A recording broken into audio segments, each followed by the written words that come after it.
Alô, meu amigo criador, você já conhece toda a linha da Integral Mix que está disponível no mercado? Se você cria gado, cavalo, suíno, ovino, peixe, camarão, caprino, aves ou para o seu pet, você tem que usar Integral Mix. A Integral faz uso das melhores tecnologias e matéria-prima para fornecer nutrição de alta performance, visando sempre os melhores resultados. Então, entre no site agora, integralmix.com.br e escolha o melhor produto para a sua criação. Olá, amigos do Agronegócio, tá no ar mais um Agro 360 para você aqui no Canal Rural, o canal do Criador, e todas as entrevistas na íntegra estão disponíveis no nosso canal do YouTube, Agro 360 Podcast, e também em todas as plataformas de áudio para você. Lembrando que estamos juntos de Integral Mix, a ração que leva muita qualidade para os seus animais, e essa semana, nesse sábado, dia 17, estaremos em Barretos com a nossa nova parceira Volkswagen do Brasil para o lançamento da Amarok, a nova Amarok, que está sensacional, já vi alguns spoilers. Bom, no programa de hoje eu converso aqui com um cara que tá morando nos Estados Unidos, tem uma história no Brasil, não entendi bem essa história, vai ter que explicar pra gente aqui. Olavo Faria, obrigado pela tua presença aqui, Olavo. Muito obrigado pelo convite, é uma honra pra mim estar aqui hoje falando com você, sou fã do seu trabalho. A honra é nossa, pô, você tem... Eu quero entender essa história, o cara tá morando nos Estados Unidos, aliás, deixa eu já dar uma aqui, o cara é reservado campeão mundial de modalidade Hanshort. Algumas semanas atrás teve aqui o Neto Mateu, falou bastante sobre Hanshort, essa modalidade que tanto cresce aqui, e você foi reservado, vice-campeão mundial? É isso mesmo, Rafa. Teve a final mundial da RSNC em Fort Worth, agora no mês de junho, que a gente competiu junto com a Conecta, a gente levou uma equipe aqui do Brasil, com 6 pessoas, depois a gente vai falar mais em Vamos falar bastante dessa história da Conecta, mas e como é que foi receber esse título aí lá? Foi uma emoção muito grande. Eu brinco que eu tenho 2 filhos, né?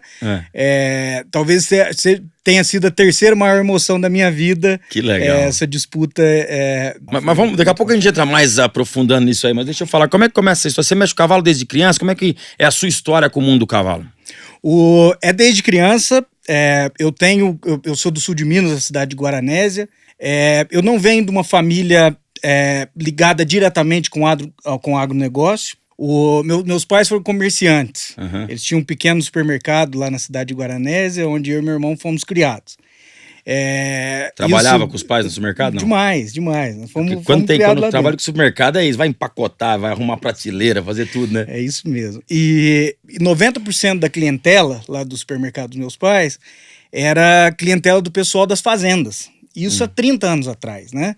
E naquela época, para grande parte dessas pessoas que moravam nas fazendas, nas colônias e tal, o passeio deles do mês era ir na cidade fazer compra, o dia de compra. Então a gente participava muito disso e conhecia todas essas pessoas e conhecia toda a zona rural por conta Vocês faziam disso, entrega de compra? A gente fazia entrega de compra. Então isso é legal, né, cara? Você vê que o comércio, ele estava diretamente ligado no agronegócio. Eu conheci na minha cidade, ali no Vale do Paraíba, tinha essa questão. Eu lembro que chegava a Kombi entregando as compras do pessoal da fazenda e você fazia essas entregas? Sempre. A gente foi criado lá dentro. E nessa ligação muito forte com essas pessoas, né? Que são amigos nossos e amigos dos meus pais, que hoje já não tem mais supermercado, eles se aposentaram, mas essa ligação com esse pessoal é muito forte até hoje. É um motivo de muito orgulho pra gente. Que idade você tinha, mais ou menos, quando você começou a trabalhar no supermercado ali e fazer essas entregas? Rafa, antes de eu entender por gente, eu acho que de 5 anos em diante, e até antes disso a gente ficava lá em volta, porque meu pai e minha mãe trabalhavam muito lá dentro. Mas eu quero chegar no seguinte, a pergunta aqui, como é que era pra você a visão de um menino, né? Um menino que ia entregar compras na zona rural, o que você via que te encantava no agronegócio? Era muito interessante, aquela dinâmica, primeiro a simplicidade das pessoas, né? Aquela ligação muito forte com eles que vinham todo mês. Meu pai e minha mãe, eles são padrinhos e madrinhas de casamento de muita gente. Imagino. Né? Porque assim, era uma ligação tão forte. E nessa mesma época, quando eu tinha também meus 6, 7 anos, foi quando meu pai comprou um pequeno sítio lá perto da cidade, uns 5 quilômetros da cidade. E a minha vida de aí em diante foi, quando eu não estava no mercado, eu estava no sítio ou na escola. E nessa época a gente tinha uns cavalos de passeio lá. Meu avô, por parte da minha mãe, também era muito ligado. Ele era boiadeiro, né? Eu lembro, eu não o conheci, eu tinha 2 anos de idade quando ele morreu, mas eu lembro muito claramente até hoje das histórias contadas, né? E tem uns tios também que seguiram por esse meio. Então, assim, embora não seja uma ligação direta com o agronegócio, a gente do interior sempre eu diria tem, que né? é direta, sim, né? É. Porque o que você estava vendendo era produto do agronegócio dentro do supermercado e levando de volta para eles, né? É muito bacana Verdade, essa conexão, né? Muito, verdade. muito bacana. E de repente, cavalo era passeio, era lazer dos seus finais de semana ali, de Exato, adolescência, E sei lá. assim, a brincadeira era com cavalo, né? Ou era cavalo ou era bola. A gente ia pra lá, ficava o dia inteiro em cima do lombo de um cavalo e andava pra lá, pra cá e arrumava história. Era tudo isso, as cavalgadas e depois quando chegou na idade, com a cerveja misturada, aquela bagunça, né? Então assim, eu tenho lembranças muito boas dessa época, sabe? Talvez as melhores lembranças que eu tenho.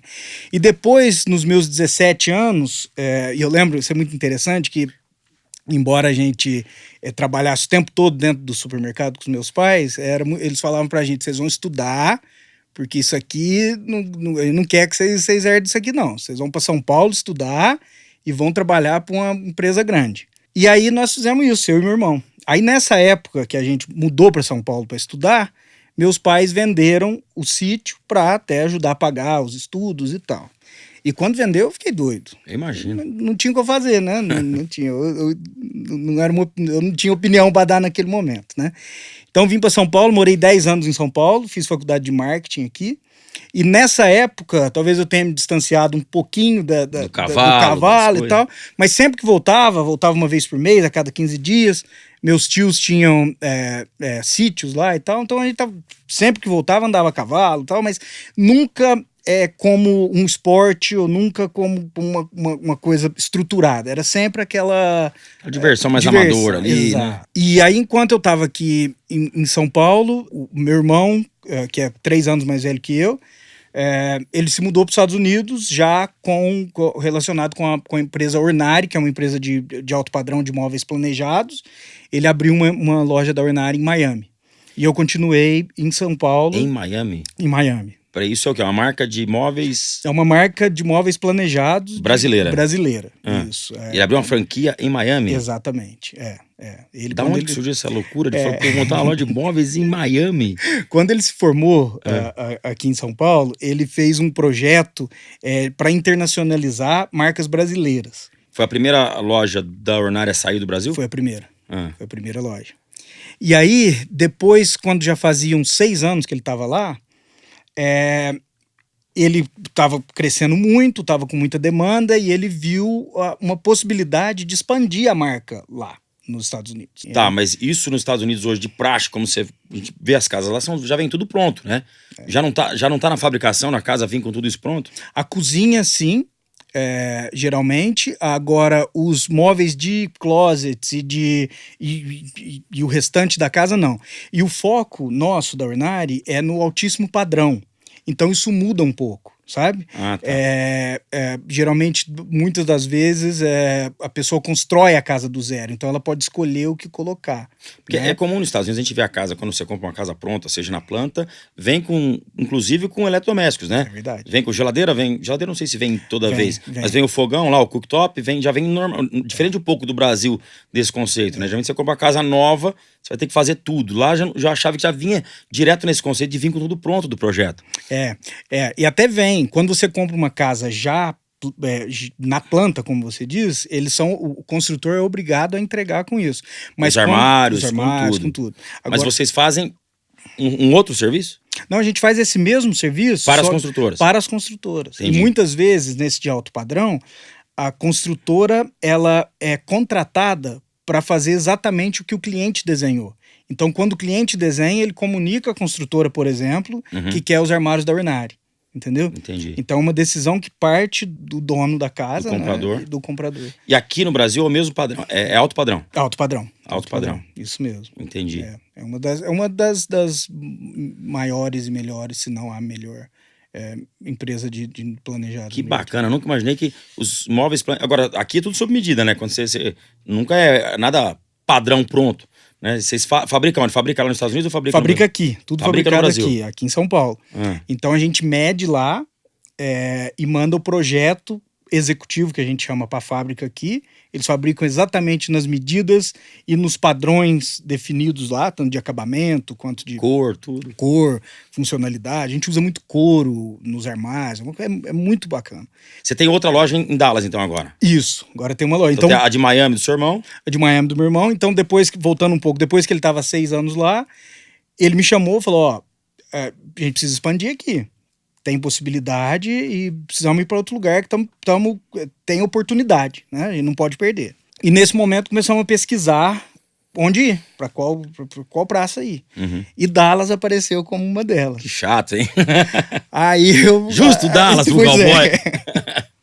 Aí eu me animei demais, né? Eu falei, ó, eu vou, mas tem que ser para Dallas.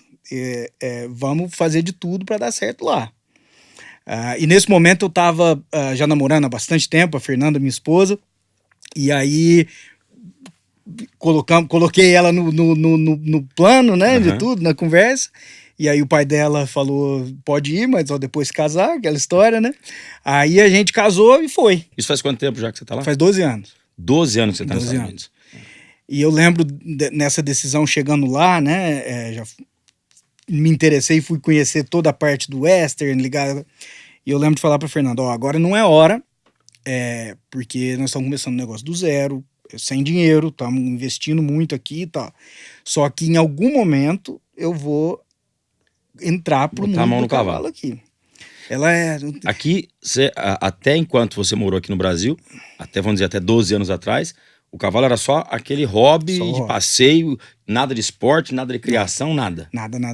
Agora, chegar nos Estados Unidos e investir num negócio novo, mão de obra de fora, a gente sabe que o americano ele é meio, né, seguro em relação a isso. Por que eu vou dar um emprego para um estrangeiro se eu posso dar um emprego para um americano? Como é que foi isso aí? Rafa, isso é muito verdade. A gente teve um desafio muito grande. O começo foi muito árduo. E no Texas ainda, né? As pessoas são mais conservadoras, tem essa história de vindo de fora, o que você tem a oferecer e tal, né? E assim, no final das contas, a gente vende um pedaço de papel que a gente vai entregar dali 5 meses, né? Então, tem um prazo de produção e tal. Então foi um desafio muito grande. Mas aí a qualidade de um produto estrangeiro, como é que eles têm que ter tem que ter a confiança, né? Matéria-prima, qualidade de fabricação e tudo mais. Muito, né? Isso a gente foi construindo devagarzinho, né? Os primeiros que acreditou na gente, a entrega, e é o boca a boca, né? Como em qualquer lugar do mundo e qualquer negócio, é o boca a boca. Então a gente foi construindo essa solidez, esse trust que eles falam lá, né? Devagar, um por um. Mas o bom do americano, que isso também tem no Brasil, mas depois que eles criam essa conexão com você, depois que eles entendem que você é sério para fazer o que você está fazendo, que você entrega o que foi prometido, o que foi contratado, e que você dá a assistência necessária, que você fica em cima, eles tendem a não mudar. Aí Fidelizou, aí lógico que você continua com os desafios do dia a dia e de tudo, mas você já passa aquela primeira etapa, né? Mas só que assim, não pode dar uma pisada na bola, né? Não. Americano é muito complicado nesse sentido. Tem que manter 200% na linha, né? Com certeza. Aliás, que tudo na vida da gente deveria ser assim. Só aqui no Brasil que perdoa certas coisas. Isso é verdade. Deixa isso pra lá. É um nível de exigência que a gente teve que ralar e se adaptar muito para conseguir entregar, né? Você tem esse nível aqui no Brasil, principalmente no alto padrão também, mas lá é diferente. As melhores empresas do mundo estão naquele mercado, né, Rafa? Seja em qualquer segmento que você vai, você tá brigando só com um tubarão grande, né? Então... Agora, deixa eu cutucar uma questão, também falando de agronegócio aqui, começa a abrir um leque de pensamento. Quando você fala em imóveis, está falando em madeira, né? E como é que funciona essa questão com essas críticas tantas ao Brasil, em questão de desmatamento? Como é que trabalha na questão da empresa nessa madeira que sai daqui para lá, a certificação? Como é que é isso? Isso é bem interessante. A grande maioria da madeira utilizada na construção dos nossos móveis é MDF. E o MDF, ele tem uma certificação internacional muito estabelecida. Ela, há uns 3, 4 anos, ela passou por uma adequação, principalmente nos Estados Unidos e principalmente na Califórnia, que nos exigiu ajustar bastante coisa com os nossos fornecedores. O MDF é feito do quê? O MDF, ele é feito de madeira, né? Ele é que a gente chama de engineered wood, né? Que é uma madeira de engenharia. E o MDF, ele varia muito a qualidade. Você tem desde um MDF que se ele vê um pinguinho d'água, você perdeu ele, até o MDF naval, que é muito utilizado no agronegócio também, né? E o MDF sealed, né? Que ele é tão isolado a parte de dentro dele que nada consegue atingir aquele miolo dele. Então você não tem perigo nenhum de danificar o produto, sabe? Que é o que a gente usa. E um benefício grande do MDF é que, versus a madeira natural, né? Principalmente nesses designs mais modernos, mais coisa, que o MDF ele não varia com temperatura, né? Ele não estica, ele não volta, ele não... Então os alinhamentos, as coisas é muito mais fácil de atingir do que... Ele não tem a variação Não tem. por conta da temperatura? Não, ele não tem. Que bacana. Umidade, nem nada. E o MDF que você manda daqui do Brasil para lá, ele é comparado na mesma qualidade do que eles fornecem lá nos Estados Unidos? Lá tem uma grande vantagem, lá não tem cupim, né? É verdade. Lá não tem cupim. É verdade. Teve um amigo meu que falou, vou levar um casalzinho de cupim pra acabar com essas... Só pra ele procriar lá. Não pode nem brincar. Então, tudo de madeira lá. Porque isso é uma preocupação, não pode nada daqui pra lá. Como é que entra isso aí nessa questão de As certificações que garantem certificações. isso. Certificações. Você chama de FSC, né? Que é aquele selo de sustentabilidade e de qualidade, né? Que você consegue... É muito padronizado, sabe, Rafa? Então eles têm... Se você atingiu aquelas certificações exigidas por eles, você consegue entrar fácil, né? Se você não, por outro lado, se você não conseguiu, não adianta, não tem conversa, você não entra, né? Igual eu falei, há 3, 4 anos atrás, a gente teve que fazer uma adequação de fornecedores muito grande na fábrica por conta disso, né? Mas estando ajustado e estando de acordo com as exigências, você entra fácil. E nossos maiores concorrentes lá são europeus, não são americanos. Verdade? Eu não imaginava. São italianos e alemães. Que estão desmatando à vontade, não tem um pé de árvore lá mais, né? Vamos falar bem a verdade, né? Você fala na Europa lá, outro dia eu vi uma reportagem, o povo plantando na beira de um riozinho lá, 1,70 m de um lado pro outro. Falei, aqui no Brasil é 30, 35, você vai fazendo, cantando de galo lá pra 1,5 m, né? Mas enfim, deixa isso pra lá. Então o nosso maior concorrente pra você lá hoje é europeu. Mercado europeu. Mercado europeu, sem dúvida. Existe um acompanhamento da Ornara em cima das fazendas que produzem aí eucalipto, pino, seja o que for, para manter essa qualidade. Com certeza, com certeza. Isso é muito importante. Né? Né? Muito. Porque é muito bacana você ver tanto que o Brasil é maravilhoso no agronegócio. Né? Então, falando de móveis de alto padrão que vai para os Estados Unidos e ninguém imagina que é o agronegócio brasileiro chegando lá, cara. Olha que louco. Tudo isso porque nós vamos contar a história de cavalo. Isso é muito bom. Isso que é legal, né? Tem a paixão pelos dois, então isso é muito fala, bacana. tem quanta gente do cavalo vem aqui toda semana, a gente vê como que os mundos se encontram através do cavalo, né? É maravilhoso. É verdade.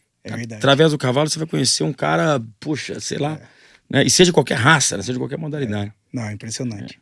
É impressionante. É impressionante. Maravilhoso. Bom, mas tá lá, a empresa tá voando então, tá indo bem. Tá indo muito bem, graças a Deus, muito bem. E depois a gente tá 12 anos com a empresa lá.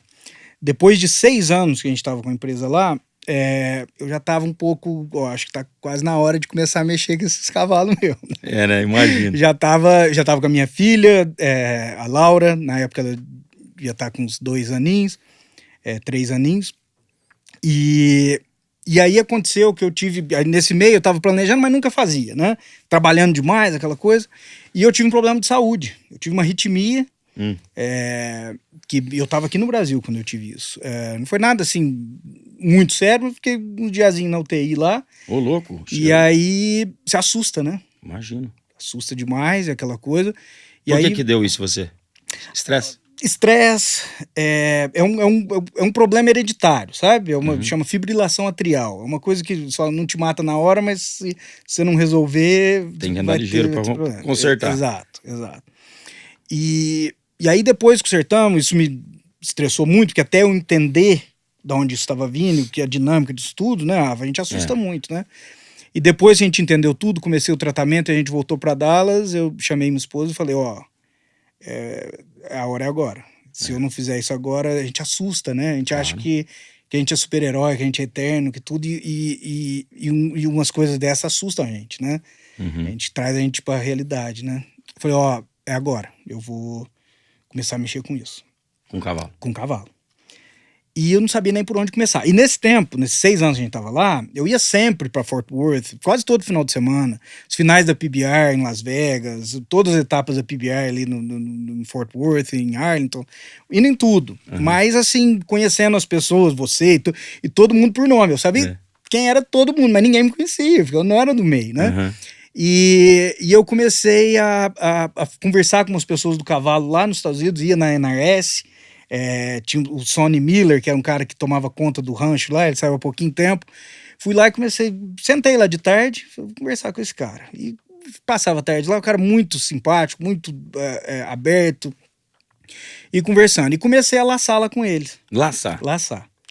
E comecei a brincar de laço lá, logo comprei um cavalo, deixava lá na NRS, ia 1, 2 vezes por semana lá. A NRS é um complexo, para quem não teve ainda o prazer de conhecer, um negócio maravilhoso.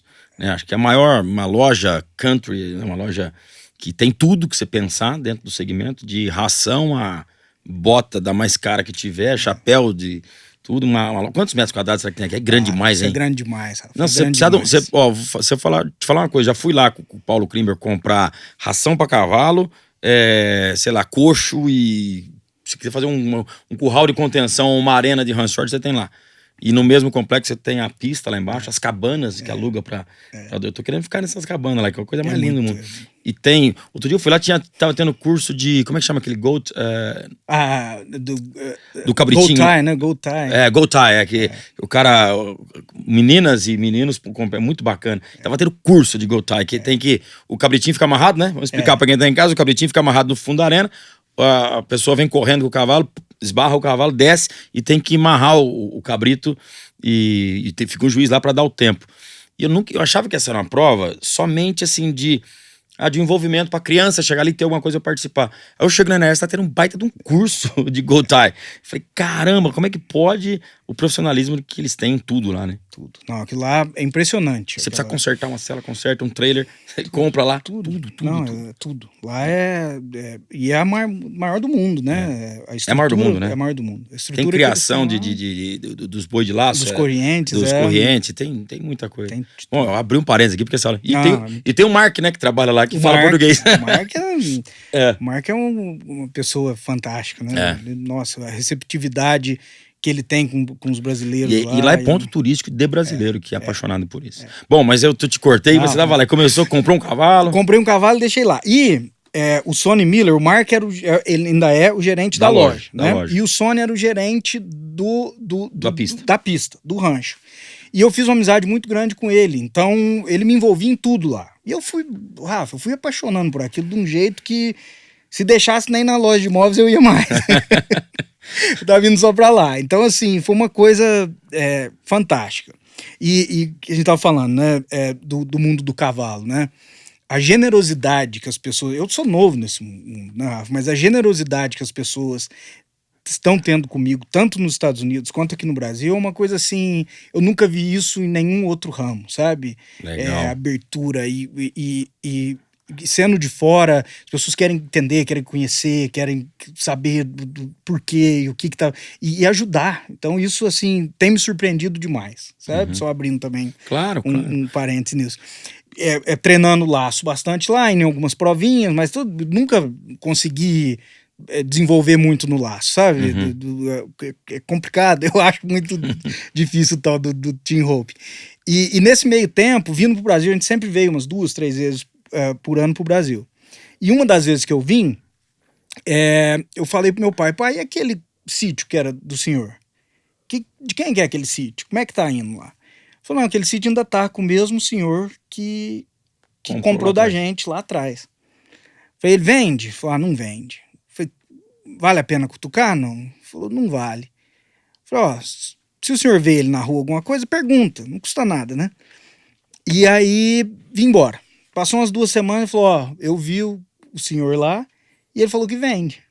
Nossa. Rapaz, eu fiquei doido. E tava no meio da pandemia, um pouco depois da pandemia, aquela coisa, e dava o que fazer pra conversar com o senhor, que ele não queria sair de casa. Rapaz, aquele medo todo, aquele medo todo, aquela coisa. Foi 1 mês, mais ou menos, ali de negociação e deu certo de eu comprar o mesmo rancho de volta. Que maravilha. Eu acho que eu fui criado dentro do rancho. Então, assim, que tamanho que é? É 4 alqueires e meio. É um O suficiente pra você fazer. Suficiente, exato. E só que aí, esse rancho estava abandonado, vamos dizer. Tava uma quiçaça. Tivemos que fazer do zero praticamente tudo. Uhum. E aí, nessa época, eu tinha, como na NRS tem de tudo, eu conheci o Hunt Sorting lá. E eu falei, opa, parece que isso aqui tá me interessando mais do que o laço. E aí eu comecei a montar uns cavalos emprestados de Hunt Sorting lá, mexer. Lá na NRS mesmo? Lá na NRS. E ia mexer lá dentro e tal, que lá foi me interessando. De volta pro Brasil, nessas viagens minhas, o pessoal lá do Nenel, o Guto, o Tranquilínio, o Nenel, lá em Itapiratiba, que é do lado lá de casa, né? Falou, é isso que eu vou mexer no meu rancho aqui no Brasil. Abandonou o laço. Abandonei o laço. Eu gosto muito ainda de assistir. Uhum. Aliás, Chifrinho foi reservado campeão, né? Numa prova agora, recentemente, lá nos Estados Unidos. Eu vi isso. Fenômeno, né? Fenômeno. Esse aí merece nosso respeito. Merece, demais. E aí comecei a estruturar o rancho aqui, né? Uhum. E nesse meio tempo, aí do Hunt Sort, já me interessei pela apartação, não para competir, mas porque as linhagens do Hunt Sort vêm muito da apartação. A base é praticamente a base é a apartação, e lá muito do Working Cow Horse também e tal. Então, comecei a me inteirar nisso. E nesse caminho, eu conheci o Olavo Nogueira, lá nos Estados Unidos. Ele tava faz um ano e pouco. Ele tava no Summer Spectacular da NCHA lá em Fort Worth. Baita treinador de apartação, né? Ele é um fenômeno. Fiz o leilão dele agora, no começo do ano. Eu vi. Leilãozaço, que ele vendeu umas éguas maravilhosas. Não, ele é demais. E a gente se conheceu lá, as famílias se conheceram, os filhos quase da mesma idade e tal. Então a gente teve uma conexão bem bacana. E nessa conexão nossa lá, a gente começou a conversar sobre uma oportunidade de negócio para ligar esses dois mundos do cavalo dos Estados Unidos e do Brasil. Lógico que já tem muita gente que faz isso de muitos jeitos, né? Mas a gente estava com ideia de como criar a possibilidade para mais pessoas saírem do Brasil para ter essas experiências equestres nos Estados Unidos, né? E a gente começou a amadurecer essa ideia, conversa daqui, conversa dali, ficamos uns 4, 5 meses conversando toda semana e começamos a estabelecer um plano de negócio e tal. E aí, nesse meio tempo, a gente já estava definindo qual seria a nossa primeira experiência, definindo um negócio para colocar em prática mesmo, né? E um dia a gente estava aqui no Brasil, ele estava aqui também, ele me liga. Você conhece o Loli? Falei, quem não conhece o Loli no cavalo, né? Lógico que eu conheço o Loli. Eu tava conversando com o Loli, com a Simone, e eles estão com um projeto muito parecido com o nosso, semelhante com o nosso. E o que você acha da gente juntar forças? Falei, rapaz, você tá ficando doido, você não precisa nem perguntar. É claro que vamos trazer o Loli, ou vamos junto com o Loli e com a Simone nisso, né? E aí a gente se encontrou todo mundo pessoalmente e demos um start na Conecta. Né? Que é a nossa nova empreitada, né? E aí, nesse meio tempo, o Olavo decidiu se afastar da Conecta por um período, que ele está se organizando para mudar para os Estados Unidos e está com umas prioridades diferentes no momento. Então ele se afastou um pouco e estamos eu, o Loli e a Simone com a Conecta agora. Que leva as pessoas para os Estados Unidos para competir e conhecer. O nosso conceito, Rafa, é de facilitar a troca de conhecimento e a troca de experiências no mundo equestre do Brasil e dos Estados Unidos. Então é de duas vias, né? Porque a gente acha que não, mas tem muita coisa para eles aprenderem com a gente também. Tem, né? Tem. Então ainda mais a dificuldade nossa, que a gente é acostumado a tomar paulada, né? Exatamente. A gente é do couro grosso. A gente é do couro grosso. Tanto de gente, de quantas modalidades o brasileiro vai lá e dá show, né? Então, a Conecta surgiu há mais ou menos um ano. A gente tá a gente fez 2 experiências levando pessoas do Brasil para lá. A primeira foi em março desse ano. Que a gente levou um grupo de pessoas, porque a gente chama imersão do Texas. A gente teve clínica de Hunt Sorting com os grandes treinadores de Hunt Sorting lá, o Tommy Robertson. A gente teve um dia passado com um treinador de apartação, Hayden Upton, o dia inteiro com o cara lá. Visita ranchos americanos, visita todas as lojas. Então, assim, um roteiro muito bacana e muito ligado ao cavalo. E um grande diferencial nosso é ter a presença do Lolli junto, né, Rafa? Porque conhece tudo, né? Tudo. Você tá andando lá no lugar, ele sabe a história de tudo, Sabe. de muita coisa, de linhagem de cavalo, então nem se fala, né? Pra quem é apaixonado por cavalo, principalmente no quarto de milha, né? O que ele sabe lá, o que ele consegue colocar pra gente é maravilhoso. Impressionante, é impressionante. Eu fico impressionado o tanto que esse cara conhece. Ele teve aqui já, né? Sim. Eu fico impressionado. E eu acho que viajar com ele deve ser uma loucura ali de conhecimento pra quem vai, né? A gente brinca que você ir pra Roma, pro Vaticano, qualquer um vai, né? Só você comprar uma passagem, ter o visto, você vai, né? Vai. Agora, você ir pro Vaticano e escutar a história do Vaticano junto com o Papa é outra história, né? Que é o que a gente tem com o Lolli junto, né? Assim, o conhecimento que ele tem, a bagagem que ele tem, assim, faz a experiência ser 10 vezes mais proveitosa do que de alguma outra maneira. Não, né? imagino. E leva as pessoas pra competir também? Também.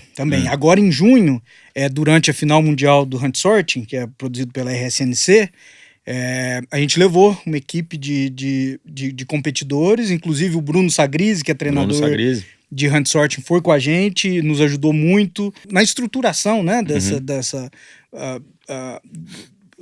experiência, né? Então foi uma parceria com o Bruno Sagrise, com o Tommy Robertson, que é um dos grandes treinadores de Hunt Sorting lá, que selecionou os animais que a turma ia montar lá. Alugados os animais? Alugados. Mas assim, Rafa, animais de ponta, sabe? Essa é uma preocupação de quem vai competir, principalmente quando as pessoas que foram para os Estados Unidos para competir tambor, por exemplo, é uma dificuldade, né? Porque a conexão entre cavaleiro e cavalo é muito importante. No tambor, principalmente, acho que é mais difícil. E nunca tivemos um grande resultado de 3 tambores para alguém que foi daqui para lá para competir e voltar. No Hunt Sorting dá para fazer essa conexão mais fácil entre cavalo e cavaleiro? Rafa, não é fácil, né? E foi uma questão muito importante que a gente conseguiu alinhar com o treinador de lá para tornar isso possível, né? Outras pessoas no passado já fizeram isso, de sair daqui para disputar a final mundial lá. Só que de uma forma muito solta e tiveram problemas realmente com os cavalos selecionados lá, né? Então a gente teve essa atenção de selecionar pessoalmente. Eu fui, montei em todos esses cavalos, em contato com o Bruno, fazendo ele entender bem e explorar para a gente conseguir entender se esses cavalos funcionariam para o nível de competidores que estavam indo. Tem isso também, né? Quando você leva um grupo, você tem pessoas de diferentes níveis. Então, para fazer esse casamento certo de cada pessoa com o animal é um desafio. Só que, devido a esse cuidado que a gente teve um sucesso muito grande nesse quesito, sabe? E eu acho que fez uma diferença muito grande para que fosse uma experiência satisfatória para quem foi, sabe? Foi Você muito compete bacana. aqui no Brasil também? Eu compito aqui também, quando eu tô aqui, né? Claro. Mas eu queria perguntar qual a diferença da modalidade dos Estados Unidos para o Brasil? Nos Estados Unidos, a modalidade Hunt Sorting, ela foi criada, tem histórias dela ter sido criada na meados da década de 80, no estado de Oklahoma. Então a gente tá falando de quase 40 anos de modalidade lá. O Tim Penny tem a mesma idade, mais velho, mais novo? O Tim Penny é mais velho. Mais velho? Mais velho. E o Tim Penny cresceu muito, mais do que o Hunt Sorting lá, né? Ah, é? Lá eu falo lá atrás, né? Na década de 90 e década de 2000, o Tim Penny cresceu exponencialmente, tanto é que o Tim Penny veio pro Brasil muito antes do Hunt Sorting vir, né? E hoje tá invertendo, né? Só vamos dar uma explicada para quem tá em casa ou quem tá nos ouvindo. O Tim Penny, prova de trio, né? São 3 animais com cada número. Então você tem um grupo de 30 animais dentro da arena. Vai lá, pega os 3 animais do mesmo número, traz e coloca num curral o menor tempo possível, prova em trio. Já o Hunt Sorting são 2 currais de 16 metros de diâmetro, onde você tem que passar na ordem sequencial de numeração sorteada e passar de um. Já expliquei aqui alguns dias atrás, mas tem que explicar, vai que o cara perdeu o outro. E essa prova que mais está ganhando adepto aqui no Brasil. Haja vista aí que nos últimos tempos os animais mais pontuados estão vindo tudo do Hunt Sorting no Brasil, né? É só dar essa... Então o Tim Penny é mais antigo um pouquinho do que o Tim Penny é mais antigo. E em algum momento ele foi mais importante, vamos dizer assim, do que o Hunt Sort, em número de adeptos, em número de inscrições, tanto certo. nos Estados Unidos quanto no Brasil, né? Mas vamos lá, a diferença Brasil e Estados Unidos? A diferença Brasil e Estados Unidos. Por ter muito mais tempo de Hunt Sort nos Estados Unidos do que tem no Brasil, ele é um esporte mais maduro lá. No sentido dele estar mais estabelecido. Você tem mais gente praticando há mais tempo. Uhum. Então, a RSNC, que é a Hunt Sorting National Championship, que é a maior associação que tem lá hoje, que foi criada pelo David Wolf no Colorado. São eles que produzem o campeonato mundial, que já está, acho que, na 19ª edição. É a Associação da Modalidade. Associação da Modalidade. Eles têm mais de 30 mil associados. 30 mil associados. E o que acontece? A principal, chegando na diferença, a principal diferença está no gado utilizado na prova. E essa diferença leva a outras diferenças, e eu vou explicar. Quando você usa um gado mais chucro na prova, que é o que eles usam lá, independente se for aberta ou se for iniciante, o gado é praticamente o mesmo. Então o que acontece? Você torna a prova muito mais técnica, né? Você torna uma prova diferente do que a gente está acostumado aqui no Brasil. Então, essa diferença faz com que a seleção dos animais utilizados seja feita de maneira diferente do que a gente vê no Brasil. De animais dos cavalos? Dos cavalos. Porque o que acontece? Você trabalhando com boiada chucra, o teu cavalo tem que trabalhar melhor na porteira. Então ele tem que ser um cavalo com base de apartação muito maior do que você trabalhar com boiada mansa. Porque a boiada mansa, o que acontece? Você não precisa cercar muito. Você bater e voltar. Né? Então você tem que ter um cavalo mole, você tem que ter um cavalo esperto. Você tem muito grito, o gado já obedece. O gado já obedece, é um gado mais quebrado. Então ele bate e volta, bate e volta. Então exige menos do cavalo na porteira. Lá, como você tem uma exigência maior, qualquer cavalo lá, que a gente viu trabalhar no Mundial, por exemplo, tem muito boi, muita call sense e muita habilidade na porteira. Então, a seleção do gado faz com que a tropa utilizada seja diferente. E no meu ponto de vista, talvez você tenha uma tropa mais técnica, na média, nos Estados Unidos do que você tem no Brasil. Na média. O cavalo bom no Brasil, ele é bom lá. O cavalo ótimo no Brasil, ele é ótimo lá. Você não tem disparidade no topo, sabe? É muito... Os cavalos... O Brasil tá voando em genética, voando em tudo no Hunt Sort também. Então, o cavalo top aqui, ele é top lá. Só que na média, no meio, você tem cavalo melhor lá do que aqui. Vamos pôr assim, tá? Seria... A quantidade de top é maior lá do que aqui, seria isso, não? A quantidade de top lá é melhor do que aqui. Você tem mais cavalos, um número maior. Eu falo isso muito na montada em touros, né? A gente fala, a boiada que pula no rodeio americano é melhor que aqui. Não é. Mesma coisa, o top aqui é top lá. A diferença é que o número de top que você tem lá é muito maior do que o número que você tem de top aqui. Exatamente isso, Rafa, exatamente isso. Por causa de treinadores ou por causa de seleção genética? Por causa da boiada. Da boiada? Porque a boiada aqui, ela não exige que o seu cavalo seja um cavalo top na porteira, que é a diferença. Então, essa seleção... O que usa lá? Angus? Você usa F1 lá também, F1 né? também? Também, é a mesma boiada. Mas o que acontece? Aqui, geralmente você usa... Você quebra mais o gado. O Neto tava explicando aqui que ele aluga gado pra prova, é o gado que ele doma, ele treina esse gado. Diferente da apartação, que precisa do gado virgem. Então o que acontece? E não tem errado nem certo, né? Só que você faz duas provas diferentes. Por exemplo, no Mundial, tiveram 8 mil passadas. 8 mil passadas em 10 dias. 8 mil duplas, 8 mil inscrições. 8 mil. Sabe qual foi o menor tempo dessas 8 mil? 38 segundos. 38. Aqui no Brasil nós estamos falando de quanto? Aqui no Brasil, eu fiz um bolãozinho lá no meu rancho há 2 semanas. Se você não tivesse feito o corte para final, foi 32. 32. O recorde mundial que é do Brasil é 18, 19. Então o que acontece? A gente tá falando quase que de 2 esportes diferentes, né? Entendo.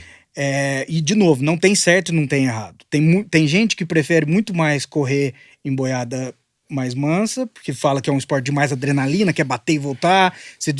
E tem gente que gosta mais da parte técnica, de você fazer o cavalo trabalhar mais na porteira, de ter essa questão. E o americano é muito ligado nisso, né, Rafa? O americano, ele é muito ligado no você fazer o seu cavalo trabalhar direitinho, dele nos movimentos do boi, não tem aquela loucura, né? Tanto é que aqui você fala na classificação e na final é em quanto tempo passou os 10 bois. Lá é quantos bois você passou no tempo máximo, entendeu? Aqui, geralmente lá num amador, por exemplo, você tem uma final com que todo mundo passou menos de 10 bois. Quantos bois passam? E porque o tempo para você completar a prova é 1 minuto. Isso. Né? Então aqui, são 10 bois que você tem que passar de um curral para o outro. Né? Exato. Então aqui, geralmente, você passa os 10 bois, vamos supor, 25. em 25 segundos. Lá, a gente pergunta quantos bois você passou em 1 minuto. Entendeu? Entendi. Porque dificilmente você consegue os 10 bois num minuto, entendeu? Aqui é os 10 bois em 20 segundos. É nível igual da Rédeas? É nível 1, 2, 3, 4? Exato. E lá vai do 1 ao 9. 1 ao 9. Sendo 7, 8, 9 aberta e depois você vai descendo. Qual é o seu handicap lá? O meu é 3. Só que aí o que acontece? Você tem... E você pode misturar? Depende da categoria. Prova? Depende da categoria. Lá tem muita prova que você corre, por exemplo, com o seu treinador. O cara que é 9, você é 2. Então eles misturam muito, que torna a coisa muito interessante, sabe? Eles têm muita... Igual tem no laço aqui, onde você fala somatória X. Somatória, e lá tem... Então, a questão... O jeito que eles estruturam a prova lá na questão do handicap torna a prova muito justa e, de novo, traz muita gente nova, porque você tem igual eu, quando eu ganhei, eu fui segundo colocado, eu estava no handicap 2, eu ganhei o handicap 4. Então, o que acontece? Você consegue ter aquela emoção de coisa, mesmo você sendo iniciante, né? É uma disputa muito justa, né?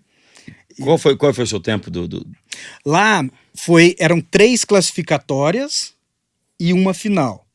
Então, é o que eu tava falando, a gente fez, eu tive uma somatória de 53 bois em 4 passadas. 53 bois em 4 passadas. Então, você divide os 53 por 4, pra você ter uma média de quantos bois por passada. Caramba, cara, é outro raciocínio pra prova. É outro raciocínio, E assim... É o que você falou agora há pouco, são como se fossem 2 esportes diferentes. E aqui na BQM, por exemplo, agora no Nacional, para as abertas foi utilizado o gado chucro. E você vê que é outra prova, né? E de novo, não tem certo ou errado, mas é uma prova diferente e faz a prova muito mais técnica, né? Eu tô vendo o Brasil no geral, principalmente na BQM, indo por essa direção, sabe? De usar o gado mais chucro, principalmente, ou por enquanto, nas abertas, né? E nos amadores ainda um gado mais macetado. É interessante, porque talvez até o trabalho do cavalo, o treinamento seja diferente para os 2 tipos de gado, não é? Com certeza. Com certeza. A exigência do cavalo e a exigência de raciocínio é completamente diferente. Agora, você traz um americano aqui, no gado domado, ele não ganha hora nenhuma do brasileiro. Será que não? Não ganha. Sabe por que ele não ganha? Porque ele não tem a mentalidade, por exemplo, da sequência na cabeça dele. O brasileiro, você pega essa molecada que tá voando no Hunt-Sort aí, num gado mais macetado, o cara consegue montar uma sequência de 3, 4 boi toda hora. Sabe? Quando você monta... De pegar um lotinho e... Pega 1, 2, 3, 4, 5, 6, 7. E o americano, como ele é acostumado a pensar no 1 a 1. Ele só tira 2 bois na sequência se tiver assim na muito cara do gol. Se não tiver outro jeito. Ele quase não quer tirar. Então, vamos lá, saiu o sorteio número 7. Ele só tá pensando no 7, ele não tá visualizando o 8 ainda, é isso? Não tá visualizando o 8 ainda. Porque ele tá pensando no 7 e ele tem que se preocupar, porque tem uma boiada subindo. Então ele tem que preocupar em cercar aquela boiada subindo. Conseguiu passar o 7. A boiada tá... Aí ele vai visualizar o 8. É mais raciocínio mais lento um pouco. Então, por isso que eu falo que eu tenho certeza que se o cara vier aqui, ele não vai bater a gente aqui, porque ele não tem esse raciocínio rápido igual a gente. Então, são 2 coisas diferentes. na minha opinião, eu acho que acho legal a BQM tá indo nesse caminho. Uhum. Talvez um meio termo seja legal, talvez não, porque assim, as coisas se adaptam conforme as culturas, né, Rafa? Não adianta a gente Sim, sem querer dúvida. trazer de lá exatamente o que é lá e aqui, porque isso que é bom, não é isso. Mas eu acho que a gente tem que, pela experiência que eles têm no quarto de milha e na modalidade, em tudo, acho que é sempre interessante a gente estar olhando o que eles estão fazendo e tentar ajustar a gente para achar um meio termo, né? Porque eu acho que se a gente começar a usar muito esse gado macetado demais também, vai chegar uma hora que não exige nada do cavalo e não vira uma prova de velocidade e não de boi, sabe? O fator sorte pode ser mais decisivo do que a técnica em si, né? Então acho que a boiada é a diferença que dita muitas outras diferenças. Agora, você falou nessa questão, né, do americano ser mais compassado na decisão ali. Acho que na origem do brasileiro é diferente, né? O cara tá aqui, o cheque tá estourado, tem que pagar o cartão de crédito que venceu, a conta que vai vencer amanhã, larga o boleto de amanhã, paga a luz, não paga a água. Depois... Eu acho que essa mentalidade é a hora que a gente fica mais dinâmico, não é? Eu acho também, eu concordo. A gente é mais sofrido. E o que acontece? O brasileiro vai muito no pé da letra, né? O que é essa modalidade? É passar os 10 bois no menor tempo. Então o cara não tá nem aí como que ele vai fazer isso, né? Ele atingiu isso, beleza. Agora o americano, acho que por essa cultura mais da lida com o cavalo, né? Da mexida com o cavalo, eu acho que ele se preocupa mais com o movimento correto, com a coisa. Então é muito cultural, né? Sem dúvida. É muito cultural. Agora, você mencionou agora há pouco, a gente tava falando, né, a quantidade de brasileiro que tá brilhando lá. Você reservado campeão mundial e empresário que, pelo que eu tô vendo, tá com sucesso grande lá nos Estados Unidos. Como é que é para você que mora lá essa recepção de grandes nomes, como a gente vê na rédeas, no laço em dupla, né, com o Júnior Nogueira, laço individual com o Marco Alan, que mais? Apartação. Tem mais? Calma aí. Na Montarim Touros, na PBR, tá voando lá todo mundo. Como é que é isso lá pro americano? Como é que eles veem o brasileiro? É uma admiração ou tem uma rejeição ainda? Isso é muito interessante. Eu brinco que é muito bacana, dá muito orgulho você ser brasileiro no Texas. Uhum. Porque as pessoas lá conhecem esses brasileiros, né? Então, independente do lugar que você vai, e principalmente no meio do cavalo, no meio do agro lá, né? Você falou que você é brasileiro, na hora eles perguntam, você conhece? E lá tem muito peão brasileiro. Então, Zé Vitor Leme, Cássio Dias agora. Cássio, e assim, mesmo o pessoal das antigas. Então, você vai... A referência deles quando você fala Brasil é rodeio. É prova equestre, é rodeio. Então isso dá muito orgulho na gente, né? Que legal. Porque por outro lado, você vai ou em outros lugares, em outro canto do mundo, ou mesmo nos Estados Unidos, talvez a referência seja o futebol, ou seja, não tem nem ideia do que o Brasil é, né? Exato. Então acho que tem um respeito, tem um respeito muito grande com o brasileiro de sucesso lá. E o americano é assim para tudo, né, Rafa? Ele te respeita no momento que você se prova, né? Você não consegue comprar respeito lá com dinheiro, você não consegue comprar respeito com canetada ou com carteirada. Lá você compra respeito, você não compra o respeito, você ganha o respeito, Conquista, né? Conquista o respeito. Então, isso eu acho muito bacana. E essas pessoas que você mencionou, eles conquistaram o respeito assim, né? Então... Você vê o Dão, né, que trabalha com artigos de couro. O Dão, pra quem não conhece, o cara é um profissional que trabalha com artigos de couro. E outro dia que eu estive visitando ele lá no Texas, ele falou que não é fácil conquistar esse respeito do americano, principalmente no trabalho dele, manual ali, né? Olha quanta coisa a gente tem lá, né, cara? Muito. Tem um país nosso lá dentro brilhando. E assim, como a gente estava falando no começo, né, da conquista minha coronária no começo, você ganhar a confiança, eu não tenho dúvida que essas pessoas passaram por esse mesmo desafio, né? Você sendo de fora de lá, quando você chega lá, eles te respeitam, mas esse caminho nem sempre é fácil, né? E no caso da Ornari, por exemplo, no caso do Dão, que fabrica produtos de qualidade, por exemplo, André Silva, não sei se você conhece ele, é fotógrafo da PBR. Você imagina um fotógrafo brasileiro, né, que aí é um dos melhores fotógrafos do mundo, ele conseguiu entrar dentro do maior campeonato de montar em touros do mundo e é fotógrafo oficial da PBR hoje. Né? Pô, já imagina, às vezes pra ele, pro próprio Andrezão, ele não sabe o tamanho que é uma, e as pessoas do Brasil talvez não saibam. Ah, eu vou lá tirar foto. Não é isso. Você conseguir uma credencial de uma PRC ou de uma PBR pra falar eu sou o oficial dessa empresa, pelo amor de Deus. E a mesma coisa você com a sua empresa pra fornecer. Não, é um caminho, difícil, não é um caminho simples. E o Andrezão teve com a gente na final mundial do Hunt Sorte. Ele tava lá? Tava, ele fotografou o Hunt Sorte também. Fotografando o Hunt Sorte pra gente, ele é 10. Eu sou brabo com ele, ele só tira foto minha, ele me sacaneia pra caramba. Ele tem muita foto minha que se ele mostrar, eu xingo ele tudo. Ele é uma figura, meu brother. Gente boa demais. Agora, você falou que você tem dois filhos? Dois filhos, isso. Uma menina e um menino. Um casal. É. E você falou que, bom, para todo mundo que tem filho sabe o que é a emoção de ter um filho, mas você mencionou que o título de vice-campeão mundial ficou bem próximo do sentimento de ter um filho. Narra isso pra gente, como é que foi, cara? Rafael, isso é muito interessante, porque eu cresci assistindo rodeio, eu cresci assistindo prova equestre, embora não tivesse praticando, eu sempre tive muita admiração. E sabe aquela coisa que é a paixão, né? Sim. Então, vendo aquilo ou pela televisão, ou aquelas pessoas entrando na arena com aquela música alta e aquela coisa do cavalo, naquele galope, naquela coisa, é uma coisa que de espectador já me emocionava, sabe? Uhum. Por eu ter... Quando eu me classifiquei para aquela final, já foi para final, para a última parte, né? Foi uma emoção muito grande, né? Só de pensar naquilo. Foram 3 dias de prova e a final foi uma noite, né? Então, acabaram as provas, foi todo mundo pro hotel tomar banho. Aquilo lá pra mim, assim... Tô na final. Tô na final. Quantos finalistas deram?